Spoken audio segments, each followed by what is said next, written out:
Hi guys, welcome back to the channel. Today I've got two replays in the American Tier 7 Premium Light Tank, the Lycan T71. Now if you do like the video, as always, don't forget to like and subscribe down below as it really does help out the channel. And yes, the Lycan T71. What a tank. Honestly, what a tank. It's such a fun light tank. And it always has been. It's got speed, it's got good camo, it's got 6 shots in the clip, your penetration's okay, and you've got good view range as well. You can just have a right laugh playing the Lycan. It's always been a really fun light tank to play, just like the old school T71 was, which is what this tank is based off of. So basically, if you look at this going, it looks like a T71 DA. Why does it have different stats? That's because this is the pre-Tier 10 light tank T71, but as a premium. And when they brought out Tier 10 light tanks, they did not change the Lycan. It stayed. What happened is they actually gave it reverse preferential matchmaking? Something like that, anyway. Kind of like the T50-2, in the fact that it will never be top tier. It will basically, well, it can be Tier 7 versus Tier 6s, and that's it. But most of the time, you're going to be against Tier 8s in this vehicle. That's the norm. You don't actually see Tier 5s in the Lycan, and it is pretty filthy. It used to, but not anymore. Not because, well, because, you know, light tanks changed. And that's because this basically keeps the old stats that the old T71 DA, well, the old T71 had. Because the DA ended up getting its penetration nerfed, some of its camo nerfed, some of its mobility, some of its view range, etc., etc., to make it that Tier 7 light tank that didn't have to face Tier 10s anymore.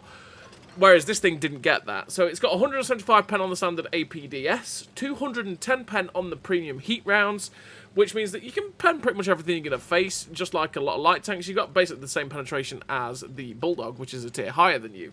You've got 1,219 meters a second shell velocity on the standard APDS, 975 meters a second shell velocity on the heat rounds, which means the heat rounds do travel a lot slower than your APDS, so just bear that in mind when you do have to lead your targets. Your aim time is 1.93 seconds, which is very good with the build that I run. But you got a 0.32 accuracy, which can be a little bit derpy at times, with a 2.58 accuracy during movement and a 1.04 accuracy during rotation, which is pretty poor, meaning that the gun does bloom out a fair amount. But because of the fact that you got a 1.93 second aim time, you're seeing that right here shooting at this Canonian Panzer 105, it aims in very fast, and then you can drop what is a fantastic clip. Because you have 150 damage on the rounds on this vehicle, with a 6-shot autoloader, which is a 2-second intra-clip reload. Which means you can dump this 900 alpha damage clip into vehicles pretty damn fast, which is part of the enjoyment of the T71. You got 7 degrees of gun depression as well, which can be pretty handy on a ridgeline. It's not fantastic, but it's usable, and because you are a fairly small target as well, it means that the gun depression is perfectly fine for the vehicle. You do have a 16.21 second reload, which you've seen me use here. It reloads very quickly, the T71, which means that you are ready to go so fast. It means you're never out of the fight for that long at all, and it just means you always feel like you're engaging, always feels like you're active in the battle, which is always a nice thing. And no matter if the game goes quickly or if it goes slowly, you're always ready to go, which is glorious for the T71, for the Lycan anyway. You've got 512 meters of view range, which is great. It means that you can spot people at very good ranges, and you'll get good assistance damage if you do play like that good scout.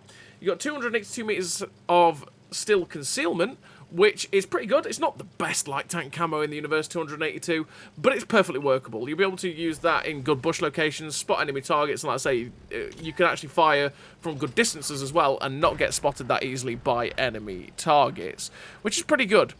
And you also have a 64 km/h top speed, which is mobile. It's not the most mobile light tank in the universe, but it is pretty damn mobile at 64 km/h. 23 km/h reverse speed with that 24.76 horsepower per ton ratio, meaning that you do hit the top speed pretty easily, and you can get flying about in the old Lycan. If you did want to make it faster, you could probably run traction system instead of something like the Camonet or the gun stabilizer, and that way you will go at 70 km/h, which is absolutely rapid.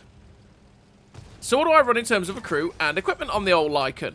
Well, I run Born Leader, Rapid Reload, 6th Sense, Situational Awareness, camouflage expertise, muffled shot, steady aim, snapshot, run and gun, with the optics, the gun stabilizer, and the camo net. Camo net to get down to that 282 meters of still concealment. The gun stabilizer to get the accuracy during movement and rotation down as low as possible, because it is pretty poor. With the optics to get that 512 meters of view range. All 3 gun perks again to get that accuracy during movement, rotation, and base 100 meters down as low as possible, because the gun can be derpy if you don't. With the camouflage expertise and muffled shot to make the best of the camo, since I am a light tank, it helps me to go spot. If you'd like to say, if you wanted to, you could probably drop the gun stabilizer, which would make your gun handling way worse. And I mean, the bloom would be massive, but you do have a 1.93 second aim time, so it's, you know, counterbalanced. And run the traction system, which means you'll turn far quicker on the tracks, which you do have a 56 degrees a second track traverse, which is very fast. But you could run the traction system and go at 70 kilometers an hour, which would help you in the long run for going at speed. So as you've seen from this first game, we've managed to get a very good total in a tier 8 game. We've finished the game with 4 kills, 3.7k damage. The victory, the decent amount of credits, 96,000 credits. The ace tanker with the 2010 base XP. A really great game there for the Lycan T71. Which, like I say, is a fantastic tank to pick up. A lot of fun in the Monster Mash as well, with the abilities that it has, where you can go super speed, jump off cliffs, all that good stuff. It's just one of those tanks that I've always loved playing, and the moment that it came out in Monster Mash, and it was one of the tanks you could pick up for free, it was like, oh, please, sign me up. Because I believe the first Monster Mash was this, the Crafts Panther, and the Goronich. I think it was this, the Crafts Panther, the Goronich, and the Kaiju. I think they were the first 4 tanks to go into Monster Mash. And if I remember rightly, you could pick up either the Lycan or the Crafts Panther, something like that. I'm not sure you could pick up the Goronich at that point. I think the Goronich was one of the... I'm having to think back to like 2016 here, but I'm pretty sure the Goronich was one that you had to pay for, and you could pick from either this, the Kaiju, or the Crafts Panther. And I picked the Lycan 100% because the Lycans... I knew that the T71 was a lot of fun, so I was like, you know what, a premium version of the T71 with a 6-shot autoloader? Sign me up. Sign me up. I mean, this thing used to see tier 10s back in the day when it was the original light tank matchmaking, but yeah. But anyway, I digress. We're on to... you know what, I'm going to add this in. If you can remember that far, I'm pretty sure it was the Kaiju, the Lycan, and the Crafts Panther. But anyway, I digress. I digress. We're on the second replay. And the second replay, we're here on Vineyards. And on Vineyards, we're up to 800 damage, as we've just got a couple of those shells out of that first clip into some targets. And there doesn't seem to be anything here on this flank. Until there does. So I decided to attack, because there didn't seem to be anything here. And just as I start moving forward, it's like, oh, okay, that's an ISM. That's not a good time, so we're just going to wait him out, because my whole team is coming. My team is coming in charging. As soon as he starts to get distracted, we're going to go for it.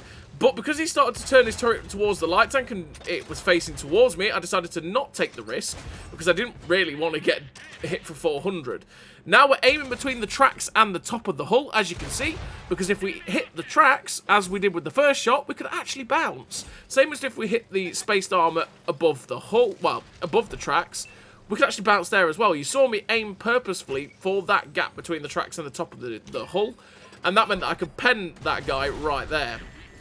We end up taking a hit from the P43 Tur, who was unspotted until he fired, which was like, oh, oi, that's cheeky. Don't do that to me, little Italian tank. We couldn't actually pen the MX-65T, but now we're unspotted. It's like, maybe I can get some cheeky shots into the P43. So we get one into him blind. I'm just popping the rest of the shots to see if he was still in that bush, but no cigar. We're up to 1,500 damage with 359 assistance. And I'm like, okay, you know what? We're going to take a wide angle, see if we can find the 65T, get some shots into his side, and maybe get some more shots into the P43 that was up in the little abbey, and get some distant shots. And if not, I can push forward, because look how many of my team are here. If I can push forward down the one line, I might be able to spot their spawn area where the TDs camp, and get some juicy assistance damage. You know, play my light tanky scouty role. So we're going to move up to this bush next to the rock, because the rock will keep me covered from anything that's in the spawn, and we can fire through this bush with the potential to be able to pen the 65T and not get spotted, which is exactly what's happened. You can see I'm using the concealment as wisely as I can, which we've got the rock on our left, which keeps us concealed from D3, but also because we're firing through that bush, that 65T just couldn't see us, and we managed to get most of the clip into him. But again, I wanted to push aggressively to see if I could spot anything camping at D3. And we have spotted a Hellcat 105. We actually have shots at the Scorpion G. So it's like, well, don't mind if I do. So we're going to farm some shots into the Scorpion G. We take a risk there. That was so risky, because that Scorpion G could have quite easily snapped us. Luckily, he hit the rock. It's a risk that you shouldn't take anymore. That's the thing that you used to be able to do. Because, I mean, you imagine the Scorpion G's aim circle there. That would have been massive. But with accuracy the way it is these days, they're more often than not, 9 out of 10 times, they will hit that shot RBRT every time. And it's just pain. Whereas, let's say back in the day pre-6.0, that would have probably been a 3 out of 10 shot to hit. Because the aim circle on the Scorpion G would have been massive. But the Scorpion G, for me, pre-6.0 was one of those that it had super duper accuracy. Never felt like it, you know. One of those troll guns. But anyway, we're up to 2.9k damage with 1700 assistance, and the 1375 comes in. And this is where you don't auto-aim and fire at tanks on the move. Because the 1357, sorry, came in auto-aimed, which meant when I was moving, his shots were landing in front of me or behind me. I free-aimed the shots without auto-aiming, and that meant I hit every shot and finished off that French Tier 7 premium light tank. We're up to 3.5k damage with 2k assist. We find the Barask. It's like, hello, Mr. Barask. I don't really want to go after that guy, because that guy will two-shot us, and, well, no, that would be painful, and our game would end. And we don't want that. We're having a pretty decent game. But we see we may have shots at the Progetto 54. So we get a shot on the Progetto 54 RBRT, and then pull back, because we started to get detected, and it was that Britannia Panther that just got shot down by the Jackson. But as we put around the corner, we get detected, and I think, okay, I think the Barask is up at A5 now, and he's possibly the one that was looking at me. We try and get a shot at the Progetto 54 on the move, but sadly, the gun wasn't having any of it. We finally fully aim it, and we hit it and kill it. That's where the shot on the accuracy on the move in the Lycan can be very poor, and especially at range like that, you've just really got to make sure you get the 1.93 aim time into effect. Aim that shot and fire away, and you will be able to get rid of those vehicles. So we're going to go in now. It's like, hello, Mr. P43. I can finish you off with 2 shells. We do that. It's like, hello, Mr. Brumbayer. I'm here to finish you off too, sir. And unfortunately, just before we secure our top gun, he gets shut down by the mutts. Sad times. But the Barask is quite clearly charging in. And I'm like, no, sir. No, sirree. I'm not dying to you. So we're going to use our mobility. And Brave Sir Robin ran away. We switched to heat rounds because we noticed we only had 2 shells of APCR left, or APDS. And, well, we don't want to spend the whole time loading 2 shells. The Barask fires, though, shuts down the Firefly, fires at the other medium tank, which means he's now reloading. And this is where the accuracy on the move also lets it down until we get nice and close in. And thankfully, we've finally shut down the Barask for our 6th kill of the game. And what a lovely game that was for the Lycan T71. It just showed off the Lycan in all of its glory. And finished the game with 6 kills, 4.5k damage, 2k assistance. That's 6.5k combined. With the ace tank of the Top Gun, the high caliber, with that 2,800 base XP, and really fantastic game for the Lycan in a tier 8 game. And yeah, the Lycan, honestly, is such a sick light tank. It's so good to play, and it's always been a lot of fun. It does make decent silver. I mean, it's only got 120% silver earn rate, which is pretty poor, but it still does make pretty decent silver as a tank. And yeah, the Lycan, what a beast. So as always, everybody, thank you very much for watching, and I'll see you next time.